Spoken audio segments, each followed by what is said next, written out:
자, 안녕하세요. 반갑습니다. 2022년 10월의 마지막 날, 주식 정리해드리는 주정남, 오늘도 시장 정리부터 먼저 시작해 보도록 하겠습니다. 일단 뉴욕 증시는 애플과 인텔의 실적 호조와 페드의 긴축 속도 조절 기대감 상승으로 상승 마감하였습니다.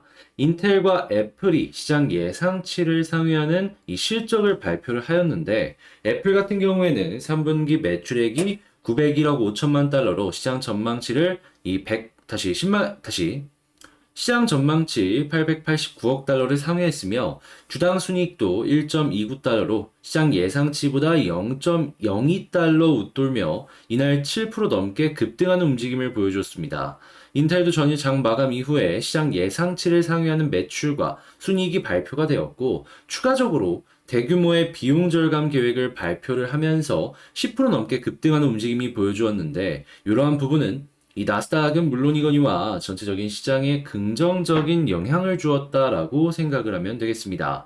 자, 그리고 발표된 인플레이션 지표가 높은 수준을 기록하였지만 시장 예상치에 부합하면서 페드의 긴축 속도 조절 기대감이 지속되는 모습을 보여주고 있습니다. 9월 개인 소비 지출은 전년 동월 대비 6.2% 상승해 전월과 같은 수준을 유지했고요. 변동성이 큰 에너지와 식료품을 제외한 9월 근원 PCE는 이 전년 동월 대비 5.1% 상승해 시장 예상치 5.2%를 소폭 밑돌았습니다. 자, 그런 상황에서 옐런 미국 재무장관은 CNN과의 인터뷰를 통해 현재 미국은 완전 고용 상태에 있다며 반세기의 최저 수준인 실업률을 언급하며 현재 경제는 이 경기 침체 신호가 보이지 않는다라고 언급을 하였습니다. BofA CEO 역시도 미국 경제는 성장률 둔화나 마이너스 성장률을 겪고 있는 것이 아니라 성장률이 약간 낮아지고 있는 것이다 라고 언급을 하였는데 나오는 내용들을 한번 보자면 일단 뭐 나중에도 좀 있으면 이제 금리가 올라간다라고 했을 때 긴축이나 향후에 긴축이 진행이 된다라고 하더라도 이 미국 경제는 버틸 것이다라는 이러한 전망이다라고 생각을 하면서 참고하면 되겠죠. 마이너스 1.32% 하락 마감하였고요. 채권은 약세, 달러는 강세, 금 가격은 하락 마감하였습니다. 자, 그러면 뉴스들 하나씩 살펴보도록 할게요. 자, 일단 제일 먼저 미국의 9월 PC 가격 지수 전월비 0.5% 상승 예상치를 부합하는 수치가 보여졌다. 개인 소비 지출이 아무래도 연준에서 사용을 하는 주요 지표 중에 하나이기 때문에 이런 수치면은 뭐 나쁘지 않네. 이렇게 생각을 해볼 수가 있겠죠. 자, 그리고 인플레에 큰 영향을 주는 이 미국의 고용 비용 지수가 1.2% 상승을 하면서 월가의 예상에 부합을 했는데 고용 비용 지수가 올라가게 된다면은 미국 전체적인 인플레에 큰 영향을 줄 수밖에 없겠죠. 그런데 현재까지는 괜찮은 모습을 보여주고 있다. 자, 그러다 보니 12월 달 속도 조절은 유효한가라는 부분에 있어서 확실하게 현재 시장은 이걸 유효하게 받아들이고 있다. 진행되고 있는 지수를 보면서 연결해서 볼 수가 있을 것 같습니다. 자, 그리고 지금 미국 국채 가격이 하락하는 모습이 보여지면서 PC 물가 올라도 FOMC 앞둔 피벗을 기대하고 있다는 내용 계속해서 긍정적인 흐름으로 연결이 되고 있고요. 자, 그리고 지금 원래라면 11월 달 금리 인상을 잠깐 멈추고 갔을 수도 있습니다. 왜냐하면 이 미국의 이제 관행이라고 해야 될까요? 중간 선거 때는 웬만해서는 금리를 올리지 않았습니다. 근데 이번엔 너무 심각하다 보니까 금리를 올릴 것이다라는 전망이 나왔는데, 자, 근데 이 중간 선거 효과가 아예 없지는 않을 것이다라고 생각이 드는 게 뭐냐면, 원래라면 11월 말고도 이제 12월 달에도 금리를 올리겠다라고 했었잖아요. 근데 이 12월 달에 75가 아니라 50bp 얘기하는 것만으로도 이 중간 선거 효과라고 생각을 해봐도 괜찮지 않을까. 자, 그래서 일단 저는 50쪽에 손을 조금 들어주는 게 어떠할까 생각을 합니다. 자, 그리고 계속해서 금리가 올라가다 보니까 당연히 주택 가격은 떨어질 수밖에 없고 주택 가격이 떨어진다라고 했을 때 가격이 좀 센 내구재들의 판매 역시도 이거는 흔들릴 수밖에 없겠죠. 그래도 고용이나 다양한 부분은 좋기 때문에 아까 말씀드렸던 옐런 재무장관이나 뱅크 오브 아메리카의 CEO 같은 경우에는 현재 경장은 탄탄하게 버텨주고 있다라는 부분 이렇게 이야기하는 걸 참고하면서 볼 수가 있겠습니다. 자, 그리고 애플 같은 경우에는 역시 애플이라고 해야 될까요? 어떻게든 그 마른 수건에서 다시 이 마른 오징어에서도 물을 짜낸다라는 듯한 느낌으로다가 실적이 감소를 할 것이다라고 전망이 되는데도 불구하고 어떻게든 실적을 올리는 모습을 보여주고 있습니다. 자, 한국 같은 경우엔 여기에 이제 수혜를 받는 기업이 분명히 있기 때문에 이러한 부분들 주목을 해서 보시면 좋을 것 같고, 자, 제가 내구재 계속해서 이전 영상들을 통해서도 말씀을 드렸는데, 자, 자동차 한국 쪽에서 흔들리기 시작을 하였고, 삼성, LG, 이 가전 같은 이런 내구재들 판매가 점점 안 좋게 꺾이는 모습을 확인을 할 수가 있습니다. 그런데 이제 삼성의 입장에서는 뭐 이런 모습이 보여지는 게 그렇게 좋다라고 보긴 하겠지만 다시 좋다라고 보기엔 어렵긴 하겠지만 마냥 나쁘다라고 보기에도 어려운 부분이 있다라고 생각이 드는 게 뭐냐면 자 지금 중국 전문가 미국 전면 규제에 중국 주요 반도체 기업들이 파괴될 것이다라고 하죠. 자 그랬을 때 이거 파괴된 거 어떻게든 반도체는 사와야 될 거 아니에요. 어디서 사올 것이냐? 자, 이 부분을 하면은 미국 기업은 절대 아니겠죠. 그러면 대만 쪽이나 아니면 한국 쪽에서 사오게 될 테니까 삼성 입장에서는 반도체 만들어서 팔면 그만이다 보니까 이러한 부분이 흐름 괜찮네 정도로 생각할 수 있을 것 같고 남들 다 감산할 결심이었을 때 브레이크가 없는 부분은 이러할 때 점유율을 최대한 올려놓기 위한 시도가 아닌가 생각해 보기가 괜찮을 것 같습니다. 특히나 삼성이 과거에 이 성장을 했던 이러한 시기들을 한번 살펴보게 된다면 실적이 안 좋다가도 한 번씩 이렇게 뻥뻥 올라갔었거든요. 어떤 시기였길래 이렇게 높은 성장이 가능했었냐? 이러한 자리에서 치킨 게임을 계속했습니다. 경쟁자를 죽일 때까지 이 단가를 낮춰가지고 점유율을 올리는데 신경을 썼던 거죠. 지금 디스플레이 시장을 놓고 봤을 때 중국이 잘하는 거 있잖아요. 그걸 옛날에는 삼성이 했다라는 겁니다. 이번에도 그렇게 강하게 나갈지는 모르겠지만, 그래도 일단 점유율 올릴 수 있는 기회라면 또 기회인 거니까, 삼성이 과연 점유율을 올린다라고 했을 때, 이걸 또 이제 밸류를 어떻게 측정을 할 것인가, 이걸 보는 것도 중요한 포인트가 되어줄 것 같습니다. 자, 그리고 중국이 계속해서 안 좋은 얘기들이 나오고 있는데, 이번에 시티뱅크가 샤오펑이라고 이 미국 나스닥에 상장을 해 있는 중국의 전기 자동차 기업이 있는데, 여기 목표가를 89% 하향했습니다. 뭔 소리냐? 이제 중국 쪽 같은 경우에는 이 금융시장에서의 매력도가 계속해서 떨어지고 있다. 그렇기 때문에 이제 저런 부분이 시장에 큰 영향을 줄 수 있으니까 저런 건 이제 보수적으로 봐야 되겠다. 이렇게 한번 생각을 해보면 좋을 것 같습니다.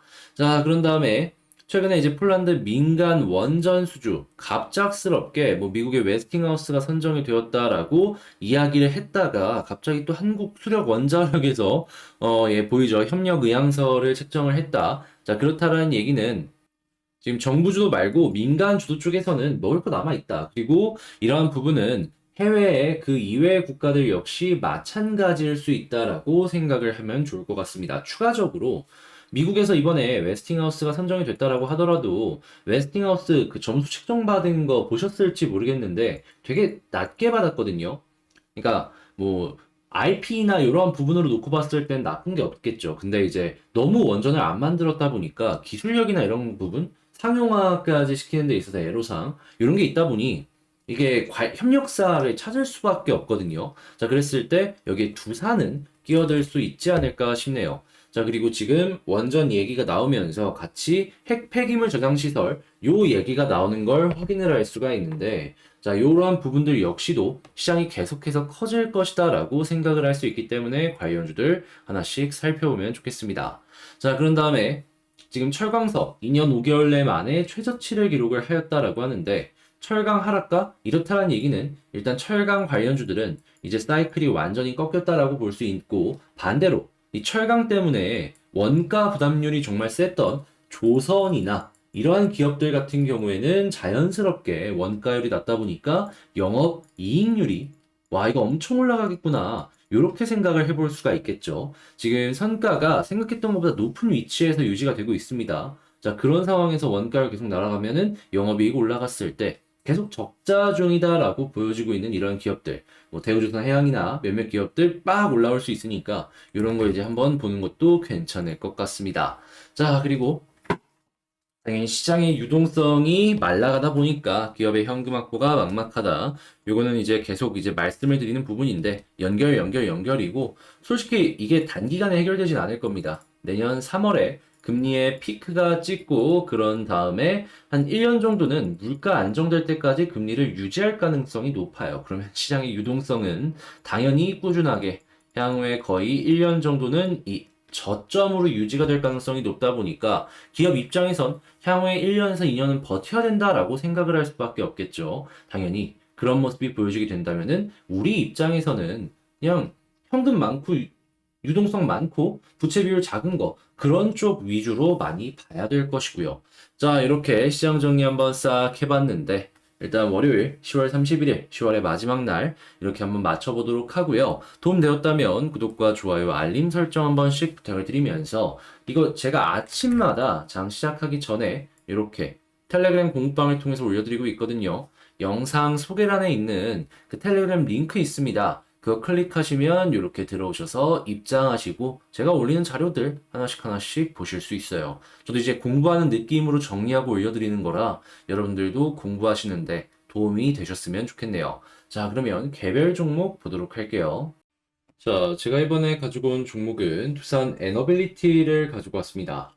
일단 에너빌리티 같은 경우에 오늘 21선 돌파를 실패하고 좀 빠지는 모습을 보여주고 있죠. 뭐 두산 말고 다른 원전 관련주들도 빠지는 모습이 보여주고 있기 때문에 그냥 두산만의 일은 아니다라고 할 수 있기는 한데 자, 일단 저는 그렇게까지 이러한 것 걱정 없다. 약간의 속도적인 부분만 느려졌을 뿐이다. 이렇게 생각을 하고 있거든요. 왜 이렇게 생각을 한다라고 말씀을 드릴 수가 있는지 지금부터 하나씩 살펴보도록 하겠습니다.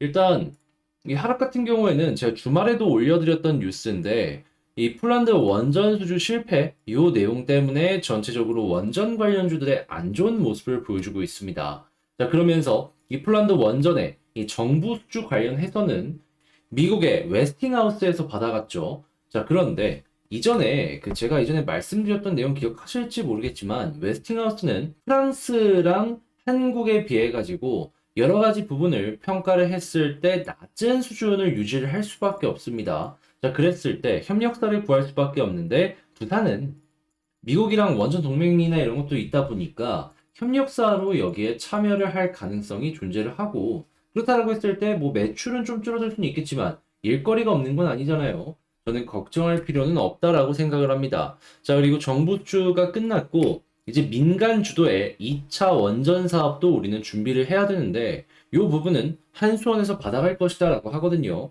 솔직히 그러면 일단 미국 쪽은 그냥 협력사로 들어가고 한국 쪽은 이 한국 쪽의 주도 하에 움직이는 것이기 때문에 먹을 단가가 많으니까 이런 쪽으로도 움직이고 그리고 이런 것들을 전 세계로 펼치게 된다? 그러면 결국엔 네, 우리의 기대값이 워낙 높아서 그렇지 이 두산 입장에서는 꾸준한 성장을 우리에게 보여주지 않을까 이렇게 예상을 하면서 보기가 괜찮을 것 같아요. 지금 뭐 이것저것 나오는 내용들 보면은 원전이 폴란드에서 끝난다? 그렇게 보기에는 어려운 부분이 많은 게 사실이잖아요.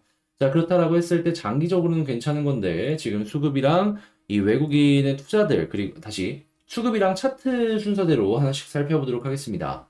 자, 일단 제일 먼저 수급을 조금 보자면 오늘 같은 경우에는 매도세가 조금 많긴 해요. 근데 이건 뭐 어쩔 수 없는 거고 현재 위치에서 지지를 해주는 모습이 보여지다가 여기서 플러스 플러스로 바뀌는 모습이 보여지게 된다면 요때 다시 한번 머리를 들어주는데 큰 힘을 줄 것이다라고 생각을 하는 걸 첫 번째로 놓고 보면 좋을 것 같습니다. 자, 그런 다음에 이제 차트를 좀 봐야 될 것 같은데 여기서 딱 봤을 때 드는 생각 여기서 이렇게 쌍바닥도 있는데 이렇게 수렴도 나오고 있네. 딱 보이시죠? 고점이 살그머니 낮아지고 있어요. 그렇다는 얘기는 여기를 뚫고 올라갔을 때 힘이 발산이 나올 수가 있다는 것인데 그랬을 때 동시에 같이 뚫어줄 수 있는 라인이 어디다? 21선이다. 자, 과거에 21선 돌파하면 어떤 모습이 이런 모습에서 추가적으로 나왔죠?